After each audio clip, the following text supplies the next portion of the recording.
আমার কাছে ব্যক্তিগতভাবে মনে হয় যে টেস্ট ম্যাচ ক্রিকেটে অন্তত টপ অর্ডারে বাংলাদেশের একটা বড়সড় পরিবর্তন দরকার, বিশেষ করে সেটা ওপেনিং স্লটে।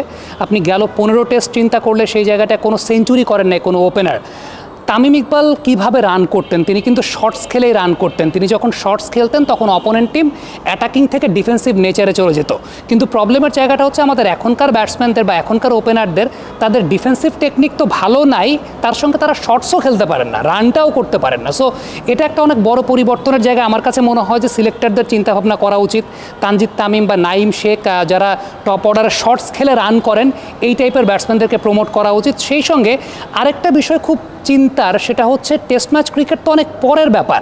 আমাদের ব্যাটসম্যানরা কিন্তু এনসিএলেও রান করতে পারছেন না। আপনি যদি গেল 2 বছরের এনসিএলের পরিসংখ্যানটা একটু চিন্তা করে দেখেন, তাহলে গত এনসিএলে মাত্র একজন ব্যাটসম্যান ডাবল সেঞ্চুরি করেছেন, সেটা হচ্ছেন অমিত হাসান। ইন্ডিয়াতে রঞ্জি ট্রফিতে চিন্তা করলে গেল রঞ্জি ট্রফিতে 17 জন ব্যাটসম্যান ডাবল সেঞ্চুরি করেছেন। আপনি পার্থক্যটা কিন্তু এখানে বুঝতে পারছেন যে বাংলাদেশের এনসিএলে মাত্র একজন ব্যাটসম্যান ডাবল সেঞ্চুরি করেছেন, আর ইন্ডিয়ার রঞ্জি ট্রফিতে 17 জন ব্যাটসম্যান ডাবল সেঞ্চুরি করেছেন। এই বছরের আগের বছর এনসিএলে মুমিনুল হক সর্বোচ্চ রান করেছিলেন কোনো প্রকার সেঞ্চুরি ছাড়া। মানে কত অবাক করা একটা বিষয় যে একটা দেশের এনসিএলে সর্বোচ্চ রান করছেন প্রথম শ্রেণীর ক্রিকেটে, কিন্তু কোনো সেঞ্চুরি করছেন না। সো এই জায়গাটা একটা অনেক বড় বার্তা দিচ্ছে যে আসলে টেস্ট ক্রিকেটে তো পরে রান করবেন, ডোমেস্টিক ক্রিকেটেই বাংলাদেশের ব্যাটসম্যানরা রান করতে পারছেন না। সেটা কেন করতে পারছেন না সেটা আইডেন্টিফাই করাটা কিন্তু খুব জরুরি। এই এনসিএলে বাংলাদেশের ব্যাটসম্যানরা আগে রান করতেন না। মোসাদ্দেক সৈকতকে আমরা দেখেছি এনসিএলে ট্রিপল সেঞ্চুরি করেছেন।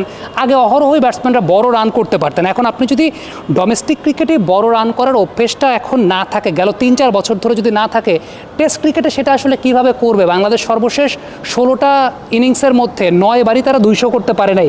এটার আইডেন্টিফিকেশনটাকে আমরা করতে পারছি বা এটা নিয়ে আসলে কি আমাদের খুব বেশি আলোচনা হচ্ছে? সেটা কিন্তু আলোচনা হচ্ছে না। আপনি যদি রঞ্জি ট্রফির কার্ডটা দেখেন তাহলে টপ 5 ব্যাটসম্যানের মধ্যে 4টা-5টা করে সেঞ্চুরি। আমাদের এখানে ব্যাটসম্যানদের সেঞ্চুরি হয় সর্বোচ্চ, মানে যার সেঞ্চুরি হয় সর্বোচ্চ 2টা, মানে 2টার বেশি সেঞ্চুরি কারোরই হয় না। তাও 2টা সেঞ্চুরি হয় 3 বা 4 জন ব্যাটসম্যানের, আর বাকি সবাই একটা একটা করে সেঞ্চুরি করেন। ধরেন খুব সিম্পল একটা ব্যাপার যে এনামূলক বিজয় 700 রান করেছেন এনসিএলে, বাট মাত্র একটা সেঞ্চুরি। কেন এই জিনিসটা হচ্ছে? ব্যাটসম্যানদের বড় রান করার অভ্যস্ততাটা কেন কমে যাচ্ছে? আমরা কি আইডেন্টিফাই করার চেষ্টা করেছি? একটা ব্যাপার তো বলে দেয়াই যায়, গেল 3-4 বছর ধরে ডিউক বলে এনসিএল খেলা হচ্ছে। সো ডিউক বলে ব্যাটসম্যানরা এনসিএল খেলার জন্য বলটা একটু বেশি মুভ করে। হ্যাঁ, ক্রিকেট বোর্ডের চিন্তা ভাবনার জায়গাটা ভালো ছিল যে ডিফিকাল্ট কন্ডিশন ফেস করানো, কিন্তু এতে হিতে বিপরীত হয়ে যাচ্ছে কিনা সেই চিন্তার জায়গাটাকে আমরা করছি কিনা সেটা একটা অনেক বড় চিন্তার বিষয়। এবং বাংলাদেশ ক্রিকেট বোর্ড এই যে ব্যাপারটা যে এনসিএলে ডিউক বলে খেলাতে গিয়ে আলটিমেটলি ব্যাটসম্যানদের বড় রান করার অভ্যস্ততাটা চলে যাচ্ছে কিনা, এই ব্যাপারটা নিয়ে আমরা চিন্তার জায়গাটা করছি কিনা। আমি বলছি না যে ক্রিকেট বোর্ড ভুল করেছে ডিউক বলে খেলিয়ে, একটা এক্সপেরিমেন্টের জায়গা তারা করতেই পারে, কিন্তু সেটার ফিডব্যাকটা কি এটা আমরা কতটুকু চিন্তা করতে পেরেছি? আমার কাছে মনে হয় যে এটা সবচাইতে বড় আলোচনার বিষয়বস্তু হওয়া উচিত। এবং সত্যি কথা বলতে টেস্ট ম্যাচ ক্রিকেটের স্ট্র্যাটেজির জায়গা থেকে আমাদের একটা অনেক বড় পরিবর্তন দরকার, চিন্তাভাবনার জায়গা থেকে একটা বড় পরিবর্তন দরকার।